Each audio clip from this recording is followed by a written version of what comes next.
Hello दोस्तों, स्वागत है आपका हमारे YouTube channel target exam only में।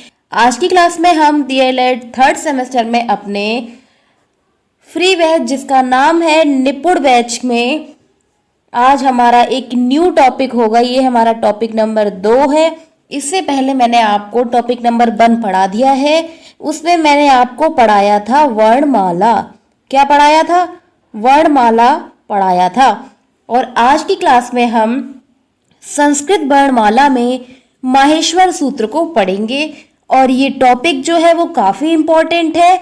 आपके एग्ज़ाम में आपके एग्ज़ाम में इस टॉपिक से 1 से 2 नंबर के आपको क्वेश्चन देखने को मिल जाते हैं। ठीक है, क्लास शुरू करने से पहले सबसे पहले हम अपने फ्री बैच के बारे में विस्तार पूर्वक देख लेते हैं।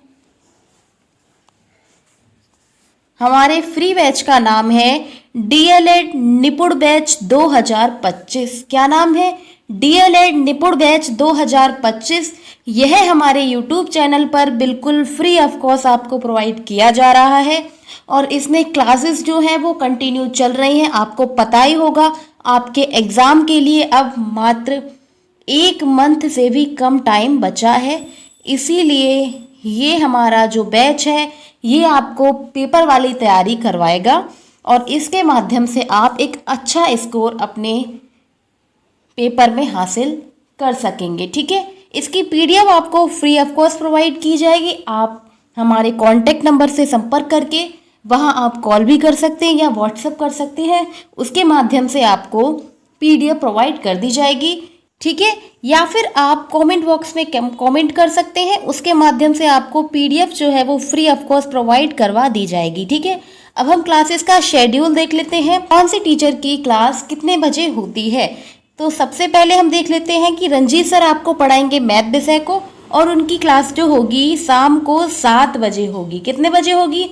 शाम को 7 बजे रंजीत सर आपको पढ़ाएंगे मैथ विषय को। उसके बाद काजल मैम की क्लास शाम को 6 बजे पेपर नंबर 1 की क्लास होती है।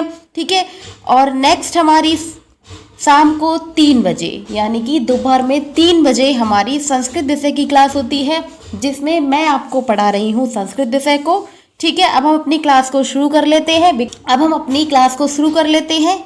ठीक है, आज की क्लास में हम क्या पढ़ेंगे? आज की क्लास में हम पढ़ेंगे माहेश्वर सूत्र। क्या पढ़ेंगे? माहेश्वर सूत्र पढ़ेंगे। ये टॉपिक जो है काफ़ी इंपॉर्टेंट है। आपको इस टॉपिक से 1 से 2 नंबर देखने को मिल जाते हैं।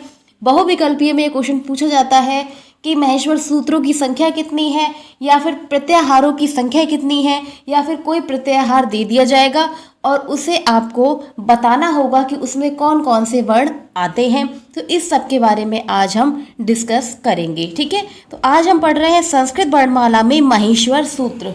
क्या पढ़ रहे हैं? माहेश्वर सूत्र। तो आगे देख लेते हैं। पाणिनि को भगवान शिव की कृपा से 14 सूत्र प्राप्त हुए। कितने प्राप्त हुए? 14 सूत्र प्राप्त हुए, जिन्हें हम क्या कहते हैं? जिन्हें हम माहेश्वर सूत्र कहते हैं। जिन्हें हम क्या कहते हैं? जिन्हें हम माहेश्वर सूत्र कहते हैं।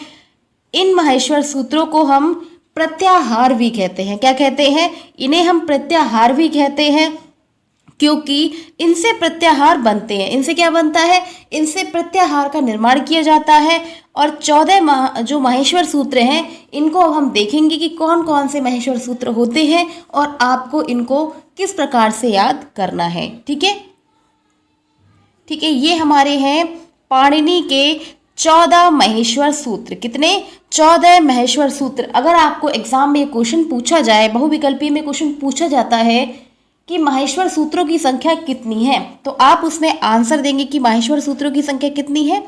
14 है। कितनी है? 14 है। ठीक है, अब हम इनके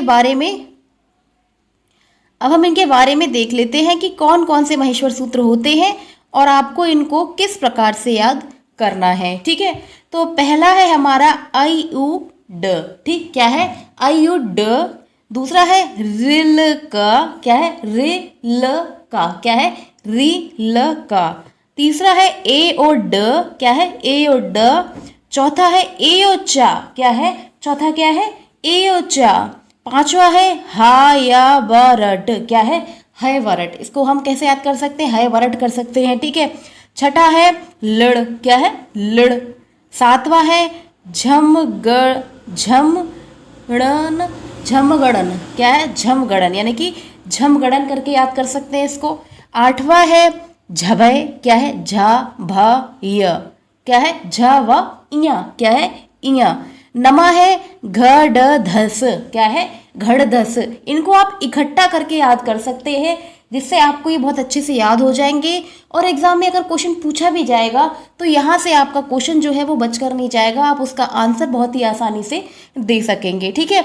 10वां है जबगड़दस, क्या है? इसको आप अगर जोड़ देंगे तो कैसे पढ़ेंगे? जबगड़दस, क्या है? जबगड़दस। ठीक है। 11वां है खफ छ ठ च ट तप, इसको पढ़ेंगे खफ छठत चट तब, क्या है? खफ छठत तब चट तब। ठीक है। इसी प्रकार से 12वां है कपय, यानी कि कपय। 12वां है श शारा। और 13वां क्या है? 14वां क्या है? हल, क्या है? हल। ठीक है। तो इसको एक बार और मैं समझा देती हूँ आपको कि आपको इसको किस प्रकार से, आपको इन्हें किस प्रकार से याद करना होगा। ठीक है। ठीक है। तो पहला है अयुड, क्या है? इसमें अयुड करेंगे तो आप क्या समझ में आएगा? आपको लगेगा कि एक आप पूरा सेंटेंस बोल रहे हैं, लेकिन इसी में क्या हो जाएगा? पाणिनि का पहला महेश्वर सूत्र आ जाएगा, जिसमें आ वर्ण होगा, ई होगा, ऊ होगा, अड़ा होगा। क्या होगा? आ होगा, ई होगा, ऊ होगा, अड़ा होगा। ठीक है। तो आप इस प्रकार से इनको याद कर सकते हैं। इसको मैं आपको बता देती हूँ कैसे करके आपको सबको याद करना होगा। तो मैं आपको बताती हूँ, देखो। अयुड, क्या है? अयुड रिल्क, क्या है? अयुड रिल्क। अयोड, क्या है? अयोड अयोच। ठीक है। यहाँ पर ए ओ है, एयुड हो जाएगा, और ये कहाँ पे? यहाँ पर हो जाएगा अयोचा। ठीक है। 5वां हमारा क्या है वरट। इसमें आप कैसे याद कर सकते हैं कि है वरट, यानी कि है वरट कर लिया आपने ऐसे करके याद, है वरट। ठीक है। तो इसमें आपके कितने 5 में कौन कौन सेंटेंस, कौन कौन से वर्ण होते हैं कि हा होता है, या होता है, वाह होता है, रा होता है, ट होता है। तो कैसे याद करेंगे? है वरट लड़, क्या हो जाएगा? लड़। 7वां है झमगड़धनम, क्या है? आप करेंगे यमगणनम, क्या है? यमगणनम। 8वां है झवय, कैसे? झवय, यानी कि झा आ गया, उसमें भा आ गया और इया आ गया, तो झवय। नमा है घड़धस, क्या है? नमा क्या है? घड़धस। 10वां है जवगड़दश, क्या है? जवगड़दश। 11वां है खफ छठ चट तव, क्या है? खफ छठ तव तब। ठीक है। 12वां है कपय। 13वां है शर, क्या है? शर। और 14 नंबर का क्या है? हल, क्या है? हल। तो हमारे महेश्वर सूत्र यहाँ पर खत्म हो गए। अगर आपसे क्वेश्चन पूछा जाए कि पाणिनि के माहेश्वर सूत्रों की संख्या कितनी है, या फिर आपसे ऐसे टाइप से, या फिर आपसे इस प्रकार से क्वेश्चन पूछा जा सकता है कि माहेश्वर सूत्रों का प्रतिपादन किसने किया है, तो आप उसमें आंसर दे सकते हैं कि किसने किया है? पाणिनि ने किया है। किसने किया? पाणिनि ने किया। और इसकी संख्या कितनी होती है? इनकी संख्या जो होती है वो 14 होती है। ठीक है। अब हम नेक्स्ट देखते हैं। नेक्स्ट अब हम आगे देखेंगे प्रत्याहार, इनके बारे में देख लेंगे। और इनसे एग्जाम में 2-3 बार क्वेश्चन पूछा गया है अक से। अक जो प्रत्याहार है उसमें पूछा गया है कि कौन कौन से वर्ण आते हैं। ठीक है। तो इनको देख लेते हैं। उपयुक्त सूत्रों से प्रत्येक प्रत्याहार बनते हैं। जो सूत्र मैंने अभी आपको बताए, अयुड, रिलका, अयोचा, ठीक है, इस प्रकार से मैंने आपको जो बताए हैं उनसे क्या बनता है, उनसे सभी सूत्रों से क्या होता है? प्रत्येक प्रत्याहार बनता है। लेकिन महर्षि जो पाणिनि हैं उन्होंने अपने व्याकरण में 42 प्रत्याहारों का प्रयोग किया है। कितने? 42 प्रत्याहारों का प्रयोग किया है। हम ये 42 प्रत्याहारों को देख लेते हैं, लेकिन इसमें जो इम्पोर्टेंट है उनको हम उनके अंदर जान लेंगे, कौन कौन से उनके अंदर वर्ण आते हैं। ठीक है। तो हमारा 42 प्रत्याहारों में पहला है अक। ठीक है। पहला है अक, दूसरा है अच, अट, अड, अड़, अम, अल, अश, इक, इच, इड़, इक, एड़, एच, एच, खय, खर, डम्ब, चय। ठीक है। तो ये आप देख सकते हैं। इसमें से इम्पोर्टेंट क्या है? अक बहुत इम्पोर्टेंट है। अक जो है आपसे पेपर में 2 से 3 बार पूछा गया है कि अक में कौन कौन से वर्ण होते हैं। ठीक है। तो आप इनको देख लेना और अपने हिसाब से इनको पढ़ लेना। ज़्यादा इम्पोर्टेंट नहीं है, लेकिन फिर भी आपको पता होना चाहिए कि कौन सा प्रत्याहार पाणिनि ने दिया है, कितनी संख्या है, एग्जाम में पूछा जा सकता है कि पाणिनि ने प्रत्याहारों की संख्या कितनी बताई है, तो कितनी बताई है, 42 बताई है। और उसमें आपको एक दो यहाँ से उठा के दे दिया जाएगा और कहा जाएगा कि इसके अंदर जो वर्ण है उनके बारे में बताइए। ठीक है, इसको हम देखते हैं आगे, फिर मैं आपको बताती हूँ कि किस प्रकार से क्वेश्चन पूछा जाएगा। जैसे कि हमारा पहला प्रत्याहार है अक। क्या है, अक। तो अक में कौन कौन से वर्ण आते हैं, अक में वर्ण आते हैं आ ई उ ड रिल, यानी कि रिल। ठीक है, यानी कि इसमें क्या होता है, जैसे कि अक है, जैसे कि अक है तो इसमें आ जरूर आएगा। ठीक है, इसमें अड़ है, आ आया है, इसमें इक है, इसमें ई जरूर आया है, इसमें इच है, इसमें ई आया है, इसमें ए है तो ए, मतलब इसमें क्या होता है, जिस अक्षर से शुरू होगा वो अक्षर तो आएगा ही, वो वर्ण तो आपका आएगा ही। ठीक है, तो इसको हम समझा देते हैं आपको, और ये इंपॉर्टेंट है। इसमें से ये जो अक है, इसमें से ये अक जो है ये आपसे एग्जाम में 2 से 3 बार पूछा गया है। ठीक है, तो इसीलिए बहुत इम्पॉर्टेंट है। कितना, बहुत इम्पॉर्टेंट है। ठीक है, तो अक प्रत्याहार में वर्णों की संख्या कितनी होती है, 5 होती है। और कौन कौन से होते हैं, तो आ ई उ री ल। क्या है, आ ई उ री लिर। ठीक है, तो ये हमारे अक प्रत्याहार में हो गए। दूसरा है अड़ प्रत्याहार। अड़ प्रत्याहार में होते हैं आ ई उ। क्या होता है, आ ई उ। ठीक है, थर्ड हमारा है इक। इक प्रत्याहार में ई उ रील। क्या है, ई उ रील। ठीक है, इनको आप ऐसे एज इट इज याद कर ले। एक दो बार अगर आप क्लास को देख लेंगे तो आपको ये समझ में भी आ जाएंगे और याद भी हो जाएंगे। हमें एग्जाम में मतलब पूरा कंप्लीट ऐसा नहीं करना है कि सब कुछ रटना ही है, कुछ चीज़ों को हमें समझना है, उसके माध्यम से हम पेपर बहुत अच्छे से कर सकते हैं। ठीक है, नेक्स्ट है इच। इच में क्या आता है, ई उ रे ल ए ओ। क्या है, ए ओ। ठीक है, नेक्स्ट है एड़। एड़ में आता है ए और ओ, यानी कि बड़ा ओ। ठीक है, औरत वाला ओ। ठीक है, नेक्स्ट देखते हैं। नेक्स्ट हमारा नेक्स्ट है एच। एच भी इंपॉर्टेंट है, तो एच में क्या आएगा, ए और आ। क्या आएगा, ए और आ। इनको आपको एज इट इज याद करना पड़ेगा, इनकी कोई ट्रिक नहीं है। जबकि मैंने आपको महेश्वर सूत्र में तो बता दिया है कि आप किस प्रकार से याद कर सकते हैं। जैसे बड़े हैं उन्हीं को आप पूरा का पूरा याद कर लिए, जैसे कि अयुड। ठीक है, एक आपने पूरा सेंटेंस याद कर लिया, अगर आप उसको लिखेंगे तो आप समझ जाएंगे कि कहाँ पर कौन कौन सा वर्ड उपस्थित है। ठीक है, इसी प्रकार से सातवां है सखय। सातवां क्या है, सखय। तो इसमें आएगा खफ छठ त चट त कप। क्या है, खफ छठ थ, खफ छठत चट तप, चटक तप। ठीक, चटक तप। ठीक है, इसी प्रकार से चर में क्या आता है, चर में आता है चा ठ त क प श। ठीक है, अगर आप महेश्वर सूत्र को याद कर लेंगे तो आप इनको बहुत अच्छे से समझ पाएंगे। इसी प्रकार से डम में क्या आएगा, ड आएगा और ड़ न। क्या, ड ड़ न। ठीक है, और भश। भश में आएगा भ ध ढ और धा। ठीक है, इसमें से इम्पोर्टेंट क्या है आप सब ना देखें, लेकिन जो इम्पोर्टेंट है उनको देख लें। ठीक है, तो मैं आपको वो इम्पोर्टेंट बता देती हूँ, आप वो देख लें। ठीक है, क्योंकि अब जाहिर सी बात है आपके पास टाइम भी कम है, तो आप इस समय क्या कर सकते हैं, उतना पढ़ सकते हैं जिससे आप अपने एग्जाम में एक अच्छा स्कोर हासिल कर कर सकते हैं। ठीक है, तो आप इनको याद कर लें। अक को तो बिल्कुल ना छोड़ें, क्योंकि एग्जाम में 2 से 3 बार पूछा गया है और हो सकता है कि आपके एग्जाम में भी ये आ जाए। ठीक है, और इसी प्रकार से आप ये सभी जरूर याद कर लें, ये इम्पॉर्टेंट है।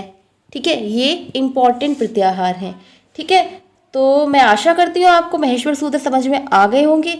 नहीं आए तो आप एक बार और क्लास देख लें, इसके माध्यम से क्या होगा, आपको अच्छे से समझ में आ जाएंगे। कैसे याद करेंगे आप, कि पाणिनि के 14 महेश्वर सूत्र होते हैं, अयुड रिलक एयुड एयुच हरवरट लड़ झवय है यम, सॉरी ये है यमगणनम। ये क्या है, यमगणनम। ये है झवय, घड़धश, जबगड़दश, खपछट तब।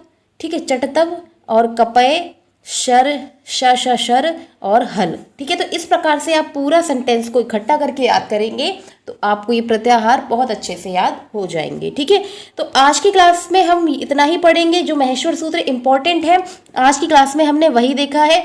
कल हम एक नया टॉपिक देखेंगे। ठीक है, तो पहले मैं ये बता दूं कि मैंने आपको आज क्या पढ़ाया है। तो मैंने आज की क्लास में आपको पढ़ाया है महेश्वर सूत्र। क्या पढ़ाया है, महेश्वर सूत्र पढ़ाया है। और इस टॉपिक से आपको 1 से 2 नंबर देखने को जरूर मिलेंगे, इसीलिए आप इस टॉपिक को जरूर देखें। मैंने आपको अपने सिलेबस वाली क्लास में बताया ही था कि जो इम्पोर्टेंट टॉपिक है मैं वही पढ़ाऊंगी, क्योंकि मुझे पता है कि पेपर वहीं से बनेगा, तो क्यों ना हम उसी को याद करें। ये नहीं कि मतलब जो इम्पोर्टेंट नहीं है हम उसको भी पढ़ें, और हमारे पास टाइम तो वैसे भी बहुत कम है। आपको पता ही होगा आपके पास 1 मंथ भी नहीं है, आपका नोटिस भी आ चुका है कि आपका जो एग्ज़ाम होगा वो अगस्त लास्ट में होगा। तो आप तैयारी करते रहें, क्योंकि इम्पॉर्टेंट है। अगर तैयारी नहीं करेंगे तो उन्हीं बच्चों की क्या होती है, बैक लग जाती है। इसीलिए आप ईमानदारी से और कंटिन्यूसली तैयारी करें, ठीक है। कल का हमारा नेक्स्ट टॉपिक क्या है? कल का हमारा नेक्स्ट टॉपिक हम पढ़ेंगे, ठीक है। नेक्स्ट टॉपिक कल का हमारा होगा, कल हम संधि पढ़ेंगे। संधि इंपॉर्टेंट है और इससे भी बहुत ज़्यादा क्वेश्चन आपको देखने को मिलते हैं। ये हमारा भी इम्पॉर्टेंट टॉपिक है।